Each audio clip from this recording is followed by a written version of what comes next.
Hello সবাইকে। আজকে আমি বানাচ্ছি কলার মোচার তরকারি। তার জন্য কলার মোচাটাকে পরিষ্কার করে নিয়েছি আর সাথে লাগছে এই উপকরণগুলো। ফার্স্টে আমি কলার মোচাটাকে কুচি কুচি করে কেটে নিচ্ছি। তার মধ্যে একটা পেঁয়াজ কেটে নিচ্ছি আর 4-5টা লঙ্কাও কেটে নিচ্ছি এর সঙ্গেই।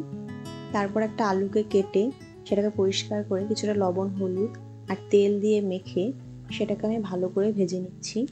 তারপর আমি কুচানো কলার মোচাটা, পেঁয়াজ, লঙ্কা, তার সঙ্গে 3 চামচ চালের গুঁড়ো আর 2 চামচ বেসন দিলাম। তার মধ্যে 1 চা চামচ লবণ, তার সঙ্গে 1 চামচ হলুদ আর কিছুটা জল দিয়ে সেটাকে ভালো করে মেখে নিব। আর ব্যাটারটা দেখতে ঠিক এরকম হবে।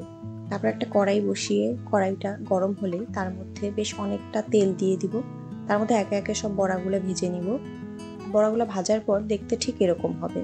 তারপর সেই বেঁচে যাওয়া তেলটার মধ্যে গোটা গরম মশলা ফোড়ন দিব, তার মধ্যে একটা তেজপাতা দিব, তার মধ্যে ওই পেস্ট করা মশলাটা যে ছিল পেঁয়াজ, আদা, রসুন, কাঁচা লঙ্কা, টমেটো সব দিয়ে দিব। তারপর এই পেস্টের মশলাটার মধ্যে 1 চা চামচ লবণ, 1/2 চা চামচ হলুদ গুঁড়ো দিয়ে মশলাটাকে ভালো করে কষিয়ে নিব। কষানো হয়ে গেলে তার মধ্যে ওই ভেজে রাখা আলুটাকে দিয়ে দিব। আলুটাও একটু নেড়ে চেড়ে তার মধ্যে 1 গ্লাসের মতো জল দিয়ে দিব। তারপর জলটা ভালো করে ফুটলে তার মধ্যে ভেজে রাখা ওই মোচার বড়াগুলোকে দিয়ে দিব।